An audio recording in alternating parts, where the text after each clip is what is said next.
नमस्कार, स्वागत है आपका हमारे खास कार्यक्रम अपना उत्तर प्रदेश में। मैं आपके साथ रवि राजपूत। वहीं गोरखपुर के नगर निगम मुख्यालय और एनटीपीसी विद्युत व्यापार निगम के बीच एमओयू साइन किया गया। ये एमओयू 2255 करोड़ रुपए की लागत से 500 टन प्रतिदिन क्षमता के सॉलिड वेस्ट मैनेजमेंट प्लांट की स्थापना के लिए किया गया है। तो वहीं इस दौरान सीएम योगी आदित्यनाथ ने 234 करोड़ की 303 विकास परियोजनाओं का लोकार्पण और शिलान्यास किया है।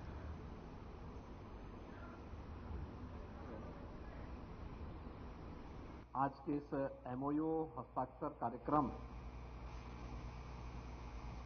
और नगर निगम की गोरखपुर महानगर के विकास की 234 करोड़ रुपए की परियोजनाओं के लोकार्पण और शिलान्यास कार्यक्रम में मंच पर उपस्थित लोकप्रिय सांसद श्री रविकिशन शुक्ला जी, महापौर डॉक्टर मंगलेश श्रीवास्तव जी, माननीय विधायक श्री विपिन सिंह जी, प्रदीप शुक्ला जी, पूर्व महापौर श्रीमती अंजू चौधरी जी, श्रीमती सत्या पांडे जी, श्री सीताराम जायसवाल जी, महानगर अध्यक्ष श्री राजेश गुप्ता जी, सीईओ एनटीपीसी श्रीमती रेणु नारंग जी, श्री संजय बौद्ध जी, नगर निगम के सभी पार्षदगण, सभी यहां पे नगर निगम और प्रशासन से जुड़े हुए अधिकारीगण और उपस्थित भाइयों बहनों, आज शारदीय नवरात्रि की प्रथम तिथि है। प्रतिपदा की इस तिथि पर जगत जननी मां भगवती दुर्गा के अनुष्ठान आज से प्रारंभ हो रहे हैं। 9 दिनों तक भगवती दुर्गा के अलग अलग रूपों की पूजा करने और 10वीं एक विजया की तिथि है, न्याय सत्य और धर्म की विजय की तिथि। शारदीय नवरात्रि के पहले दिन नगर निगम गोरखपुर का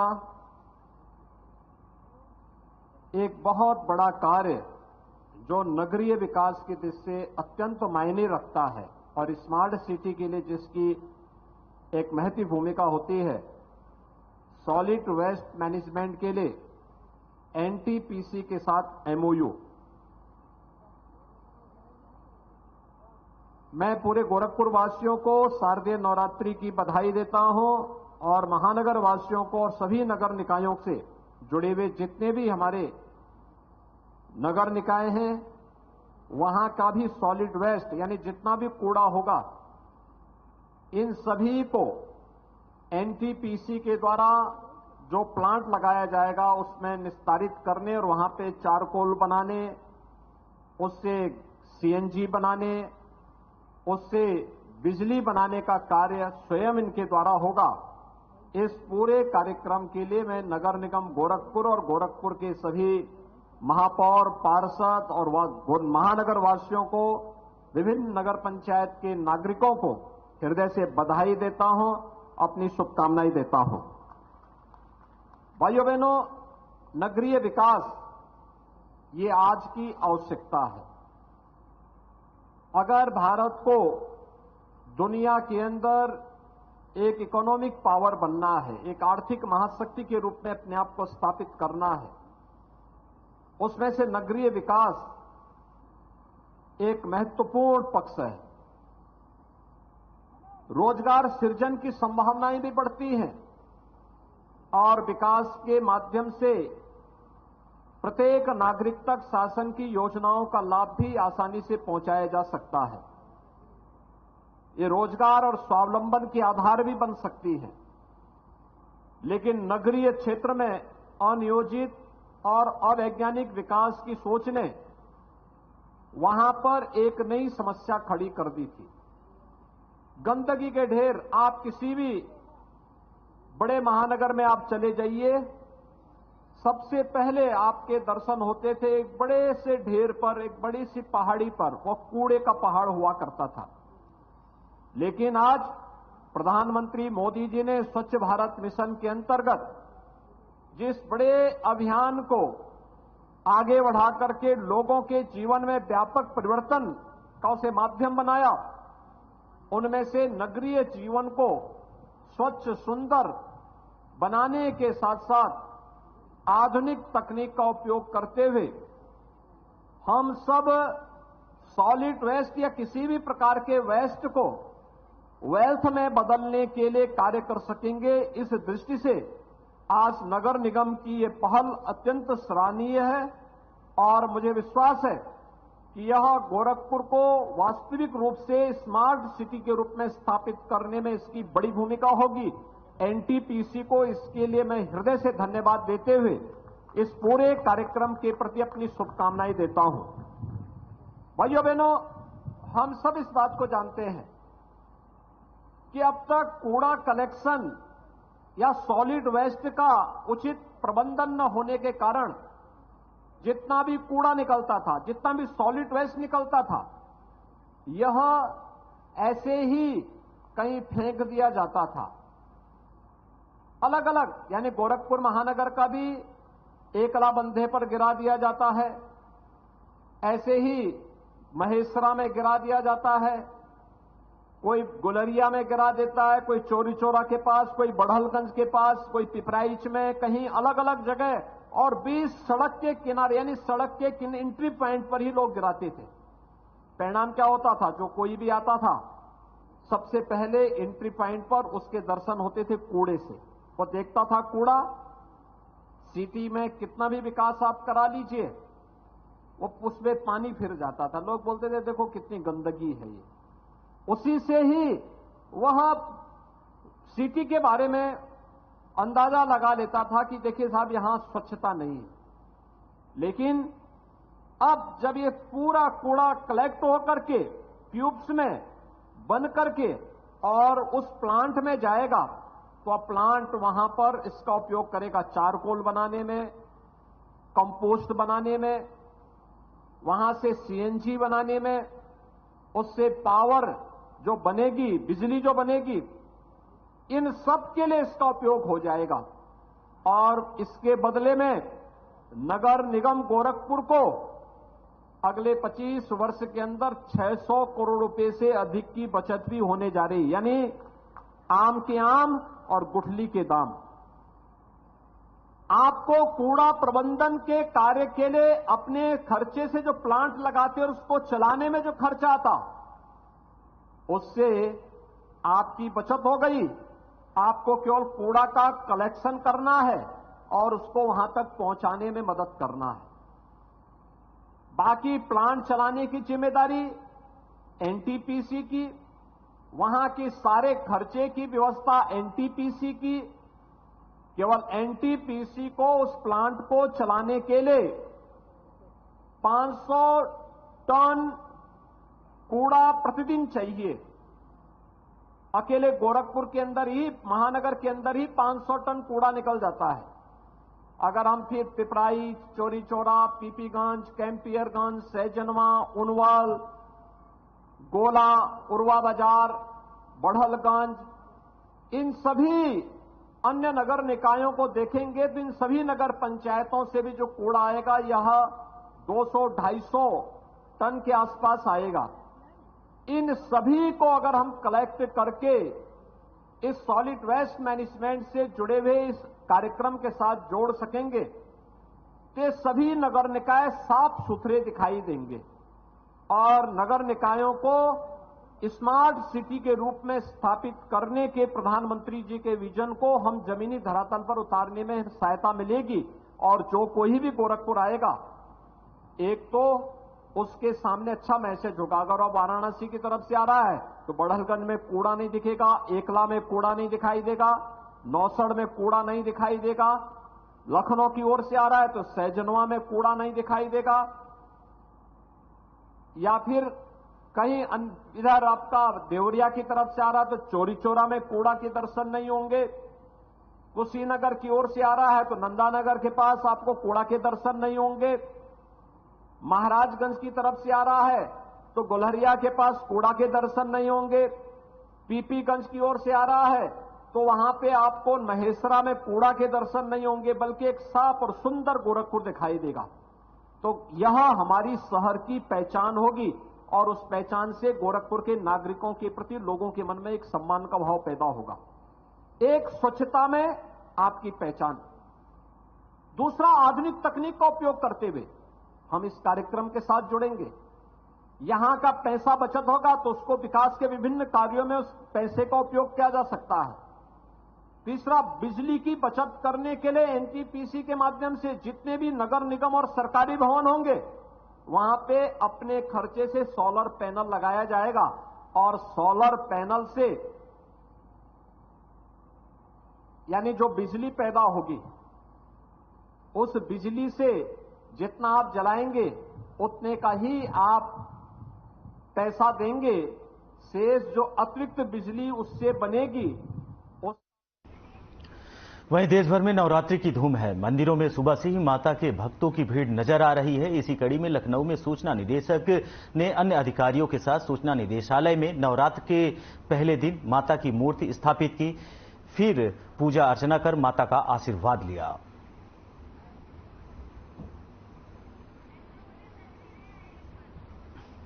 वहीं आपको बता दें कि नवरात्र पर्व स्टार्ट हो गया है, जिसको लेकर आज पूरी तरीके से देश के अलग अलग कोनों में नवरात्र की धूम मची हुई है। लखनऊ में भी नवरात्र को लेकर लोगों में खासा उत्साह है। वहीं सूचना निदेशालय में भी माता की मूर्ति को स्थापित किया गया है, जहां पर तमाम अधिकारीगण माता की मूर्ति पर आज पूजा अर्चना करते नजर आए। आपको बताते चले कि हिंदू धर्म में मान्यता,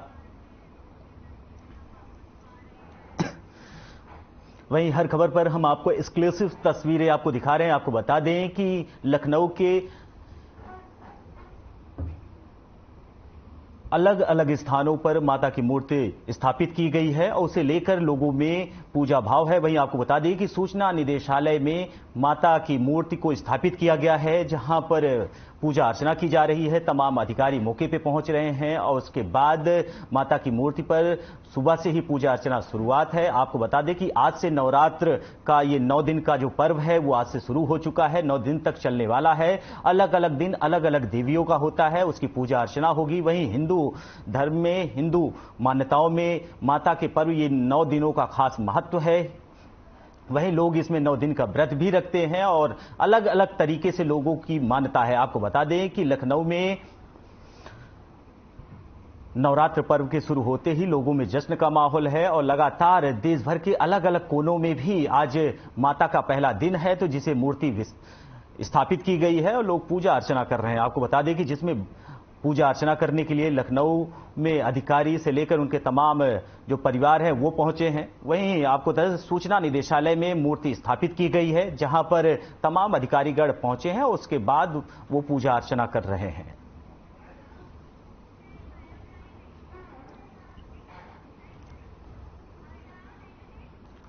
वहीं गोरखपुर में स्टेट बैंक ऑफ इंडिया मुख्य शाखा बैंक रोड के 100 साल पूरे होने पर कार्यक्रम का आयोजन किया गया, जिसमें सीएम योगी आदित्यनाथ भी शिरकत की और उन्होंने संबोधित किया। क्या कुछ कहा है, आइए आपको सुनाते हैं। उनके महापौर डॉक्टर मंगलेश श्रीवास्तव जी,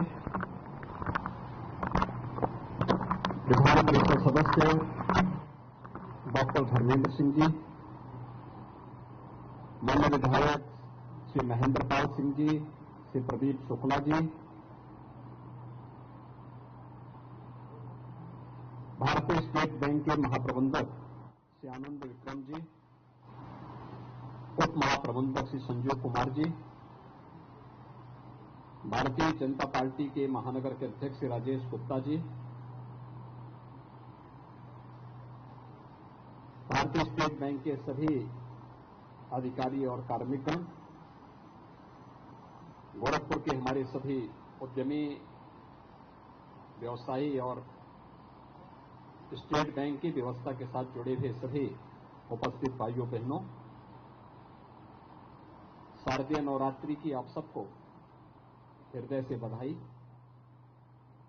जगत जननी मां भगवती की कृपा आप सब पर बनी रहे, ये मेरी शुभकामनाएं आप सबके प्रति है। और यह एक महज संयोग नहीं,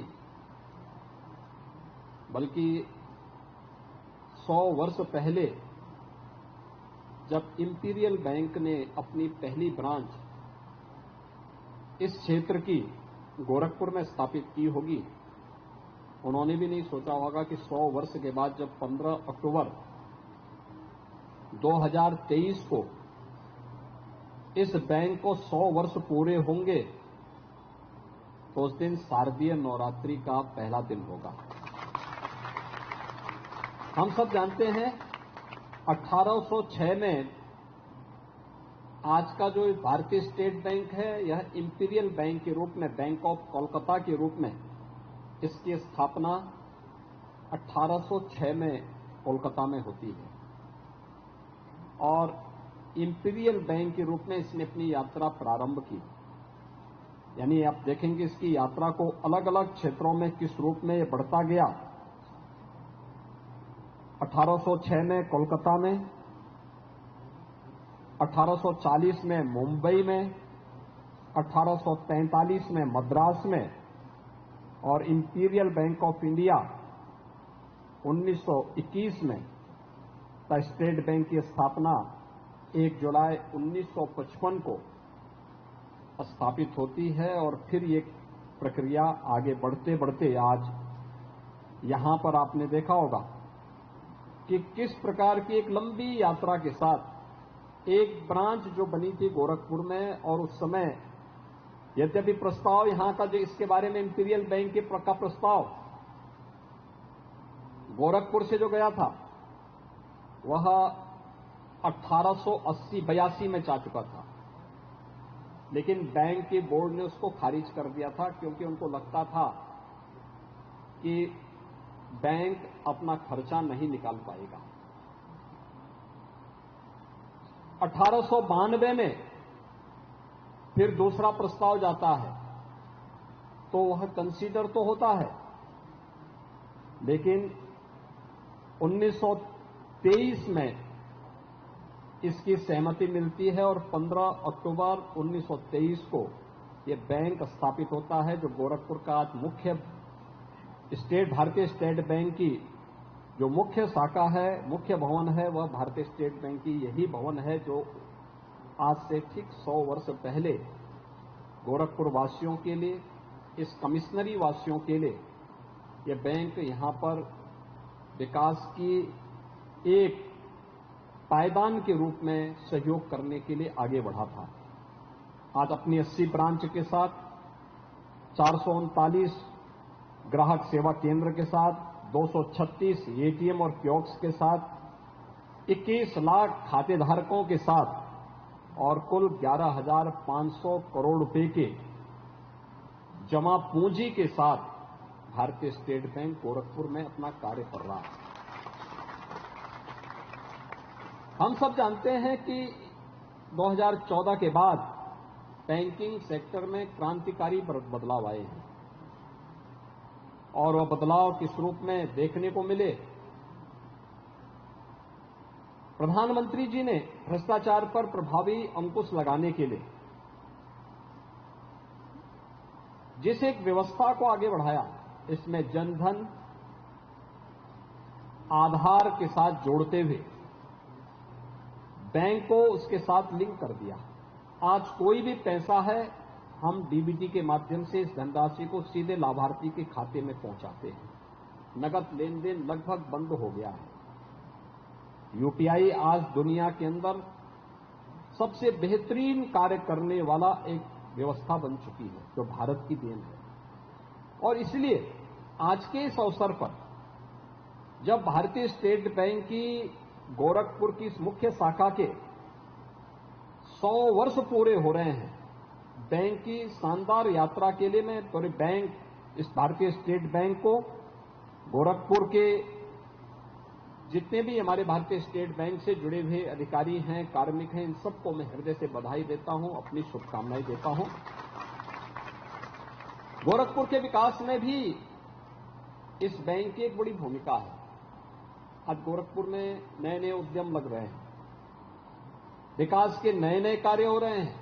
अभी सांसद जी ने बताया था, यद्यपि उनकी आवाज थोड़ा अटक रही थी, और अटक इसलिए रही थी, ये सच था कि जब वो रह रहे थे तो लगभग 1-1.5 साल जब वो सर्किट हाउस में रह रहे थे तो मैंने उनको कहा, मैंने कहा भी सरकारी भवन तो खाली करो भाई, और सरकारी भवन में रहना उचित नहीं होता है, बहुत लंबे समय तक फ्री में रहना उचित नहीं होगा। क्योंकि एक प्रवृत्ति थी, आपने देखा होगा कुछ वर्ष पहले एक प्रवृत्ति थी, कोई सांसद, विधायक या महापौर हो गया तो सबसे पहले किसी सरकारी भवन में कब्जा करता था, किसी व्यापारी के भवन में कब्जा करता था। और ये कारण था मुख्य सिटी से सीपी अग्रवाल भी अपना भाग गए उधर गोरखनाथ की तरफ सलाब जी भी अपने उसमें चुपचाप एक कोने में बैठे रहे कि नहीं चलिए बढ़ाना नहीं है। लेकिन जैसे जैसे परिवर्तन आया, हम लोगों ने कहा कि भाई कोई जनप्रतिनिधि किसी भी व्यवसायी, किसी भी उद्यमी के मकान पर या कोई भी सरकारी भवन पर कब्जा नहीं करेगा। अगर वह जो भी उसके पास अपनी सामर्थ्य उसके अनुसार करेगी तो बैंक तो तैयार है। और आपके सामने उदाहरण है कि गोरखपुर के सांसद ने बैंक से 100% लोन लिया, अपना स्वयं का मकान बनाया और मकान के माध्यम से जन समस्याओं का निस्तारण कर रहे हैं, जन समस्याओं का समाधान कर रहे हैं। बैंक एक सपोर्ट है, एक सहयोग है,